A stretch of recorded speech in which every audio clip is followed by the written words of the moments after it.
diagnose பண்ணுற மாதிரி. The next one is hypothesis testing research. This is a relationship between the dependent and independent variable at the base point. We should know about the, as a research scholars, student of research methodology, you should well know about this dependent variable, independent variable and the extraneous variable. This will be coming in the research design. In that you can. இப்போ இதில் என்னென்னா இப்போ ஒரு students வந்து நீங்கள் well prepared about giving answer for the objectives வந்து கண்டிப்பாக ஒரு ஆள் தெரிஞ்சே இருக்கணும். டெஃபனிஷன்ஸ் மீனிங் எல்லாம் ஓனாக கொடுக்கலாம். அது இன்ட்ரோடக்ஷனில் வந்துது. தென் ப்ரொசீஜர் ஆஃப் ரிசர்ச்சை பற்றி. ப்ரொசீஜர் ஆஃப் ரிசர்ச்னு எடுத்தோம்னா இந்த வந்து 8 ஸ்டெப்ஸ் தான் கொடுத்துருக்கேன். அதை தான் நம்ம கொஞ்சம் அதிகமாக பார்ப்போம். ஓகே, அதில் வந்து 1 by 1 இப்போ எல்லாம் முதல்ல எழுதணும்னு கிடையாது. நான் 1 by 1 இங்கே கொடுக்குறேன். 1, identification of the research problem or area of the study. இப்போ நீங்கள் வந்து ரிசர்ச் காலேஜ் ரிசர்ச் படிக்க போகிறீங்க, ப்ராஜெக்ட் பண்ண போகிறீங்க அப்படின்னா முதல்ல வந்து என்ன பண்ணணும்? யூ ஷுட் ஐடென்டிஃபை எந்த ஏரியாவில் எடுத்துக்கணும். whether it would be industry or whether it would be agriculture, whether it would be say that distribution, marketing or management, which area seems to be interest for you. அது முக்கியமானது. சும்மா வந்து நம்ம வந்து ஏனோ தானோன்னு ஒரு சொல்கிறது இல்லை.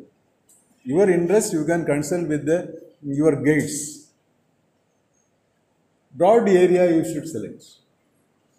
You only may be decided in marketing area. In marketing, what do? E-marketing or quick marketing. What is quick marketing? Supply within short. Yara sollama quick marketing. Zomato idangala panna mudiyadhu. Adukella quick marketing. Innu oru 3 term அந்த பேர் வருது. இந்த மாதிரி வந்து பண்ணக்கூடியது. அதில் வந்து நம்ம எப்படி இது பண்ணுறது, அதில் வந்து இ-மார்க்கெட்டிங்கில் எடுத்தோம், இ-காமர்ஸ் எடுத்தோம்னா மார்க்கெட்டிங்கில் இ-காமர்ஸ் இண்டஸ்ட்ரி, அதில் வந்து இன்னும் நேரோ டவுன் பண்ணிக்கலாம். அமேசான் பண்ணக்கூடியதா அது பண்ணிக்கலாம். அல்லது அந்த வேறு சொமேட்டோ இப்படி நிறைய இருக்குல்ல, அதில் ஏதாவது ஒன்றா ஸ்பெசிஃபிக்காக செலக்ட் பண்ண நேரோ டவுன் பண்ணிக்கணும். அப்படி பண்ணிவிட்டு டாப்பிக்கை செலக்ட் பண்ணணும். You have to consult with your guide, teachers, friends and all. இது எப்படி இருக்குது அப்படி இருக்குது. ஆனால் என்னென்னா வேறு எங்கேயாவது ஒரு இடத்துல தீசிஸை ரெடி பண்ணி வச்சுருக்கான்னு சொல்லிட்டு அதை செலக்ட் பண்ணக்கூடாது. ஏதோ ஒர்க் பண்ணது ரியலாக பண்ணிக்கணும். சரியா? சும்மா வந்து காப்பி அடிக்கிற மாதிரி அந்த இன்டென்ஷனே இருக்கக்கூடாது. ஏதோ நம்ம கொஞ்சமாவது ஒர்க் பண்ணிக்கணும். முடியாமல் இருந்தாலும் we should do something by ourselves. Then next one is research design. இதான் ரொம்ப முக்கியமான ஒன்று. இந்த எல்லாமே படிக்கலாம், ரிசர்ச் டிசைன் படிக்கிறது ரொம்ப கஷ்டம். Research design is actually a blueprint. ஒரு பில்டிங் கட்டுறதுக்கு முன்னால் what we are doing, you have to make the plans everything and plan well planned will not be, if it is not well planned, the building will not be correct one and that will not be giving satisfaction. Later you could not make any modification. Once started means then started, no deviations possible. That's why you have to make very well clear about your means. That is blueprint of the study, what to do, where to do, when to do, how to do. To answer all these questions, that is called. இப்போ இதை சொன்னாலே examiner பார்ப்பாங்க, இவங்க ஏதோ something they know. That's how you can do that. Then next one is complete randomization of the study area to reduce biasness in the sample selection. இதான் சொல்லுது, நம்ம சொல்ல முடியாது. ஏன்னா ஒரு சாம்பிள் செலெக்ஷனில் வந்து ரேண்டமைசேஷன் எப்படி வருதுன்னா, ஒரு இந்த லேண்டில் வந்து ஸ்டடி பண்ணும், ஃபெர்டிலிட்டி, ப்ரொடக்டிவிட்டி ஆஃப் லேண்டை ஸ்டடி பண்ணும். அப்போ அந்த லேண்டு சப்போஸ் 1 ஏக்கர் லேண்ட் இருக்குது. அந்த 1 ஏக்கர் லேண்டை வந்து 2ஆக டிவைட் பண்ணி 50 சென்டில் ஒரு டைப் வெரைட்டி, 50 சென்டில் ஒரு டைப் வெரைட்டியை போடுறோம்னா அது ரேண்டமைசேஷன் கிடையாது. அந்த லேண்டை வந்து ஒரு 20 டைப்பாக டிவைட் பண்ணிக்கலாம். அதான் கம்ப்ளீட் ரேண்டமைசேஷன். அது அந்த ஒரு ஏக்கரை வந்து 20 பிளாட்டாக டிவைட் பண்ணலாம், அல்லது 50 பிளாட்டாக டிவைட் பண்ணிக்கலாம். இப்போ 50 பிளாட்டாக டிவைட் பண்ணோன்னா ஒரு ஏக்கருக்கு ஒரு பிளாட்டில் எத்தனை சென்ட் வரும் டக்குன்னு சொல்ல வேண்டாமா? பார்த்தீங்களா, நம்ம ஒரு ஐஐடின்னா ஃபாஸ்ட்டாக சொல்லுவோம். ஏன்னா அங்கே என்விரான்மெண்ட் உங்களை குறை சொல்ல, என்விரான்மெண்ட் வித்தியாசம். இங்கே உள்ள என்விரான்மெண்ட் நமக்கு வந்து நம்ம வந்து என்னென்னா with small resources we have to get maximum. இப்போ ஒரு ஏக்கர்னா 100 சென்ட், அதை வந்து ஒரு 50 டிவைட் பண்ணோன்னா ஒவ்வொரு பிளாட்டுக்கும் எவ்வளவு சென்ட் வரும்? இவ கொஞ்சம் ஆன்சர் கரெக்டாக சொல்லுவாள். எத்தனை? 2ன்னு சொன்ன சரிதானே? 2. கொஞ்சம் பேர் நல்ல ஸ்டூடெண்ட்ஸ் இருக்கு, ஐஐடி ஸ்டாண்டர்டில் இருக்கீங்க, அதை மெயின்டைன் பண்ணணும். எஸ், மெயின்டைன் பண்ணி ஒன்றும் இல்லை. நீங்கள் சப்ஜெக்ட் எல்லாமே படிச்சிங்கன்னா ஸ்டாண்டர்ட் ஆட்டோமேட்டிக்காக வரும். எங்கே போகும்? போகாது. அவன் தான் ஐஐடியில் படிக்கிறான்னா இந்த சப்ஜெக்ட் தானே படிக்கிறான், இதை ஃபுல்லாக படிப்பான். நம்ம என்ன செய்வோம்? அரை குறையாக படிக்கணும். இப்போ இந்த மாதிரி ஸ்டூடெண்ட்ஸ் வந்து ஃபுல்லாக படிக்க ஆரம்பிச்சிருக்காங்க இல்லையா? அப்போ அந்த ஸ்டாண்டர்ட் வருது இல்லையா? பட் கரெக்டாக 2 சென்ட்ஸ் வரும். அப்போ வந்து இப்போ அடுத்த ஒரு கொஸ்டின் கேட்கு, இதே தான். இப்போ அதை 20 பிளாட்டாக பிரிச்சாச்சுன்னா எத்தனை சென்ட் வரும் ஒரு பிளாட்டு? 5, 4. ஏன்னா நான் சொன்னதெல்லாம் வீணாக போச்சு. 4, 5? 5. Okay, very good. கரெக்டாக ஸ்டாண்டர்ட் மெயின்டைன் ஆகுது. அப்போ 5 சென்ட் வச்சு பிரிச்சுட்டு பார்த்துங்க. நம்ம வந்து இப்போ வந்து இதே எக்ஸாம்பிள் எடுப்போம். 20 பிளாட்ஸ் 5 சென்ட். 5 வந்து இப்போ 20 பிளாட்ஸ் எடுத்தோமா 5 சென்ட். அப்போ ஒவ்வொரு பிளாட்டு 2ஆக பிரித்து எத்தனை வரும்? 2.5 சென்ட். பரவாயில்லையே, நல்ல ஆன்சர் பண்ணுறீங்களே. 2.5 சென்ட். அப்போ வந்து நானும் தப்பு பண்ண விடாது பார்த்துங்க. கரெக்டாக 20 பிளாட்டு தான் சொல்லியிருக்கேன். 20 பிளாட்டில் 2.5 சென்ட் வச்சு எத்தனை பிளாட் வரும்? 20 பிளாட் வரும். இன்னும் 2.5 சென்ட் வச்சு எத்தனை பிளாட் வருது? அதுவும் 20 தான் வருது. அப்படி தானே? அப்போ நீங்கள் செலக்ட் பண்ணும்போது என்ன பண்ணணும்? அதான் கம்ப்ளீட் ரேண்டமைசேஷன் எக்ஸாம்பிள் சொன்னது. ஒரு ஏக்கர் இந்த லேண்ட் இதில் இருக்குன்னு வச்சுக்க, இதே இது ஒரு ஏக்கர்னு நினச்சிங்க. இதை வந்து நம்ம 20ஆக பிரிச்சுருக்கோம், 20ஆக ஸ்கொயர் பண்ணி பிரிச்சுருக்கோம். பிரிச்சுட்டு அதை டிவைட் பண்ணுறோம், பாதியாக டிவைட் பண்ண கிராஸாக டிவைட் பண்ணுறோம். அப்போ பண்ணும்போது என்ன ஆகுது? ஒரு சென்ட் 5 சென்ட் இருக்கக்கூடியது 2.5 சென்ட் 2.5 சென்ட் வருது.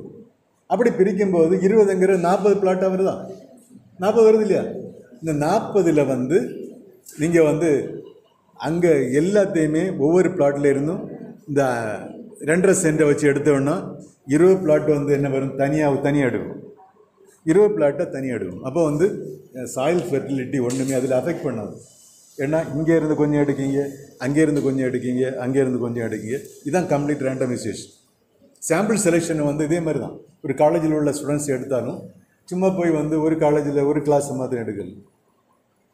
எல்லா கிளாஸ்லேருந்து இத்தனை 5% ரேண்டம் எடுத்து அது complete randomisation. Then next one is dependent, independent and extraneous variable.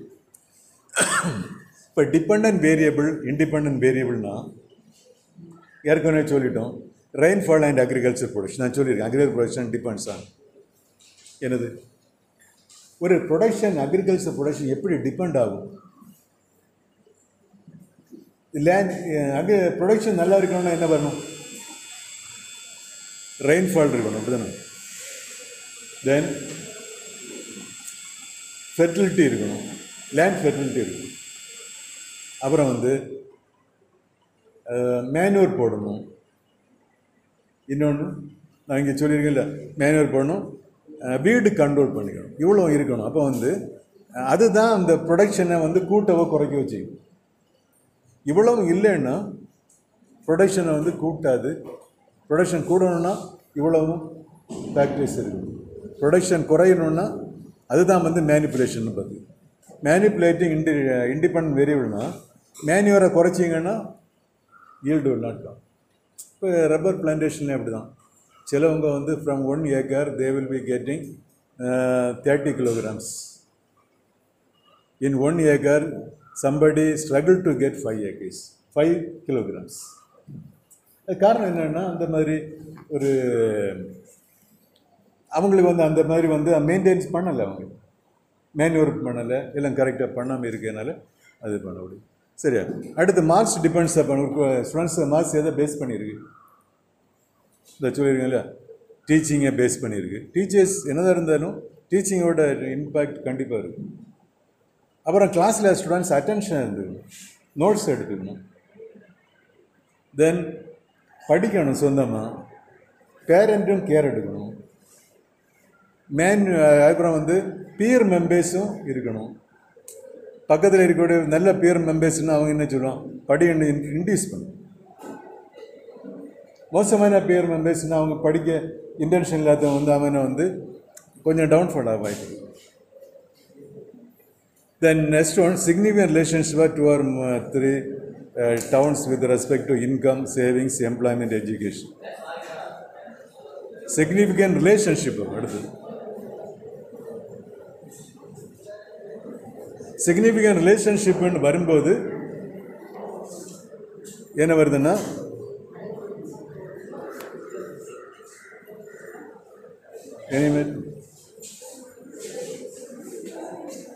இது வந்து ஒரு I-square டெஸ்ட் வருது, நான் பேராமெட்ரிக் டெஸ்ட்டை பேஸ் பண்ணி வரக்கூடிய ஒரு எனி ப்ராப்ளம்? கொஞ்சம் நோட்ஸ் எடுங்க, அதுதான் இந்த போர்டில் டிஸ்பிளே ஆகக்கூடியதை எடுக்க தான் சொன்னேன். அப்போ வந்து வந்ததுக்கு அது பிரயோஜனம் இருக்கணும் இல்லையா? நோட்ஸ் எடுக்கிறீங்களா? ஓகே, சரி. அடுத்தது பார்ப்போம், சாம்பிளிங் டிசைன். Sampling design வந்து selection of sample. How we have to select the sample I have told. How we have to select the sample I have told that through the randomization procedure we have to select the sample. Then in the sample selection, that there are two types of sample study. One is sample, you know that it is not possible to do the complete study about all the respondents. When we want to study about the performance of the students in a college, then we could not go into study about all the students, maybe 1,000 students in a college, or in our college more than 3,000 students. அப்போ இந்த காலேஜோட ஸ்டூடெண்ட்ஸோட standard எப்படி இருக்குது?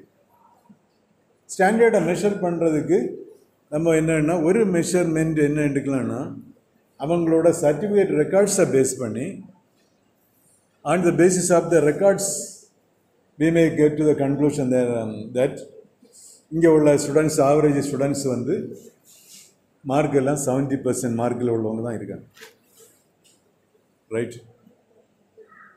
Whereas in some colleges the intake may be about 55% marks.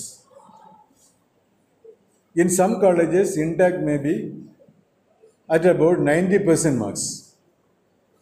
Index 90%னா இப்போ வந்து ஒரு நல்ல ஒரு காலேஜில் வந்து எப்படி அந்த 90% மார்க்குன்னு பார்க்கும்போது +2ல் உள்ள மார்க் எல்லாம் எடுத்து பார்க்கணும். இப்போ 1000 ஸ்டூடெண்ட்ஸ் இருக்காங்கன்னா 1000 ஸ்டூடெண்ட்ஸையும் மார்க்கை டோட்டல் பண்ணி அதை வந்து 1000ஆல் டிவைட் பண்ணும்போது ஒரு ஆவரேஜ் கிடைக்கும். இந்த ஆவரேஜ் இந்த காலேஜில் ஸ்டூடெண்ட்ஸ் இதுதான். அப்போ சொல்லுவேன், இந்த காலேஜுக்கு போனால் இந்த காலேஜ் ரொம்ப ஸ்டாண்டர்டாக இருக்குது. ஏன்னா பையங்களோட ஆட்டிடியூட் டிஃப்ரெண்ட்டாக இருக்குது. Since the education changed the character of an individual. கேரக்டரை மாற்றி எஜுகேஷன், நல்ல எஜுகேஷன் பண்ணவனே தெரியும், அவன் ரொம்ப போல்டாக அப்படி நடந்து வரும்போது அது ஒரு மாதிரி இருக்கும், அப்படிதானே? ஏன்னா ஒரு ஐஏஎஸ் ஆஃபீஸர் வந்து வரும்போது என்னென்னா, why IAS officers when they are coming to a place means அவங்களுக்கு ஒரு பவர் இருக்குது, அப்படி தானே? பவர் ஆட்டோமேட்டிக்கலி அந்த பவர் அவங்களுக்கு வருது. ஏன் இந்த பவர் வருதுன்னா அவங்களோட நாலேஜ் இருக்குது, அவங்களுக்கு நிறைய படிச்சிருக்காங்க. வேறு என்ன இருக்குது? அதான் அவங்கள ஃபாலோ பண்ணுறது நிறைய பேர் வருவாங்க. மினிஸ்டரை பாருங்கள், அவங்களுக்கு ஒரு பவர் இருக்குது. ஆக்டரை பாருங்கள், அவங்களுக்கு ரியலாக ஒரு பவர் இருக்குது. ஏன்னா அவங்க ரொம்ப ஹார்ட் ஒர்க் பண்ணுறாங்க. நம்ம நினைக்கிற மாதிரி இல்லை, தப்பாக சொல்ல முடியாது. ரொம்ப ஒரு 3-4 hours எல்லாம் ஹார்ட் ஒர்க் பண்ணி தான் ஒரு ஸ்டைலை கொடுப்பாங்க. அப்போ அவங்க வரும்போது மக்கள் ஒரு ரொம்ப so much ப்ளீஸ்ட் அப்பியரன்ஸ் வருதா. அப்போ அந்த ஸ்டாண்டர்டு லெவல் கூட கூட அந்த இது வரும். அதான் நம்ம எதிர்பார்க்கோம். எல்லா ஸ்டூடெண்ட்ஸும் நம்ம இந்த ஆட்டிடியூடு மாறாது. இப்போ கிளாஸ் ரூமில் கூட என்ன பண்ணுவோம், எல்லாம் க்யூரியாஸ் இருந்து படிக்கிறோம்னா அதுக்கு மீனிங் என்னென்னா நம்ம ஆட்டிடியூட் மாறி இருக்கணும். Since we are learning, we have some resource with us, so our attitude will be automatically changing. அப்போ அதேமாதிரி 90% இந்த காலேஜில் பார்க்கும், நான் இந்த எல்லா +2 மார்க் எடுத்து ஆவரேஜ் பண்ணி பார்த்தா என்ன இருக்குது, எல்லாம் 92% மார்க்குள்ள அங்கே போகிறான். Laila college, Vellore institute of technology. ஏன்னா அவன் நடக்கிறது ஒரு ஸ்டைலாக இருக்கும், பார்க்கிறது ஒரு ஸ்டைலாக இருக்கும், பேசியது ஒரு ஸ்டைலாக இருக்கும். ஓகே, அந்த டிஃப்ரென்ஸ். ஏன்னா வெல்லூர் இன்ஸ்டியூட் ஆஃப் டெக்னாலஜியில் ஒரு experience I want to share that. One of my friend is working there and he wants to admit his daughter in the engineering in a VIT, but he could not. What happened means, they asked to register and about 1.5-2 lakh students registered, applied for, and they will be conducting one test and score will be taken, and in the score 50,000 students will be selected. First 50,000 students will be selected. And in the 50,000, so within the 50,000 students, teacher's daughter or son means 5 marks will be given. But he could not get because that lady could not get that much. Then within the 50,000, then counseling will be given. They will call counseling, and the 50,000 1th student கூட என்ன பண்ணுவான்னா, அவன் நான் 1 கோடி தாரேன்னா கூட அவங்க எடுக்க மாட்டாங்க. They will not give admission even they are offering for 2 crores or 1 crore for the engineering course. That is the case for them. Within the 50,000 they will be calling say 2,000, 5,000 like that. They will be calling and conducting counseling, and some may go for engineering, some may go for BCom, some may go for BBA. Like that, or in engineering, they will be selecting like that. Fillings have been done till 50,000. Then, in that campus, then 100% placement will be there. Whereas in some other institution, what happens is they will be struggling of getting admission because of the too much institutions. Too much supply than the demand. Thereby they have to reduce the fees, and that also good because all are having the opportunity of learning. They are all come and learn and become a good person and good job. That maybe we are providing that opportunity to others. They are providing opportunity only for scoring 70% mark above. Then, like that, we can know the standard. Otherwise, we want to know some other intelligence of students. Then, sample to be selected. Sample to be selected means giving equal representation to all the sample to be units in the population have the chance of being selected. That's the sample selection. Then, you have to be selected by the. That means, என்னன்னா இப்போ நான் example ஒன்று சொல்லியிருக்கேன், ஒரு பானை சோறுக்கு ஒரு பதம் ஒன்று சொல்கிறோமா, அதான். அப்போ ஒரு சொசைட்டியில் நம்ம பார்த்துட்டு சொசைட்டியை பார்ப்போம். ஒரு ரேண்டமாக ஒரு சோறுன்னு சொல்ல முடியாது, ரேண்டமாக ஒரு 25 பேர் எடுத்தோம். 25 பேர் எடுத்து ஸ்டடி பண்ணுவோம். அவனோட ஆட்டிடியூட் எப்படி இருக்குது, பிஹேவியர் எப்படி இருக்குது, how he is behaving with others, how he is helping others, whether he is giving trouble to others, then we may come to a conclusion. Then methods of sampling can be classified into random sampling and non-random sampling. Random sampling is the scientific way of selecting sample. Only simple answer you can give. Random sampling is the scientific way of selecting the sample. That means all the units in the population are having the chance of being included in the sample.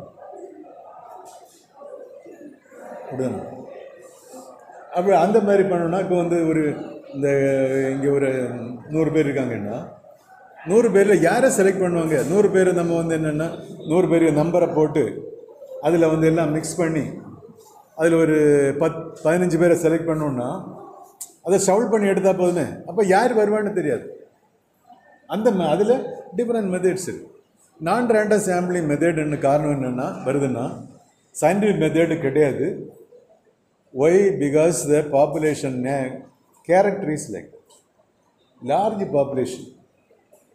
And also the population is in a such a way that one could not be able to identify the number, total number. The visitors of a margin-free shop, how we can know how many visitors are there? And travelers in a bus. In that case, we have to apply the non-random sampling method. So different methods are there. Then next one is review of the literature. Review of the literature in வரும்போது என்ன பண்ணுறோன்னா literature review இப்போ ஒரு topic எடுத்துருங்க, you have to selected one topic about the Zomato, operation of Zomato. Then what happened means then you have to review about the Q marketing, quick marketing, Q marketing. Then study about the e-marketing. Then when the e-marketing existed, come into practice. And when Q marketing come into practice. ஏன்னா 1 or 2 daysல service பண்ணக்கூடியதான் இந்த Q marketing சொல்லக்கூடியது, quick marketing. அதுவும் இல்லை one டேல ஃபுட்டெல்லாம் one டேல serve பண்ணிக்கணும். Whereas e-marketing means it may takes 15 days, 20 days. Advantages, many advantages are. You can select a product, ஒரு கிளாத் வாங்கணும், ஷர்ட் வாங்கணும், then you can easily select. And if it is not satisfied you, there is possibility that you can return it. Amazonல பண்ணும்போது that chance of returning that article is there. So many advantages in the e-marketing and Q marketing. And in Q marketing it is not possible. When you are buying a food item, it is not possible to return it. But in the review of literature, you have to study the history of that. Then in the how it is growth of it, how much business it is recording. இல்லை record இருக்குது, நானே வந்து record எடுத்துருக்கேன். Record இருக்குது எப்படின்னா இப்போ ஒரு 5 லட்சம் கோடி பிஸ்னஸ் எல்லா Q மார்க்கெட்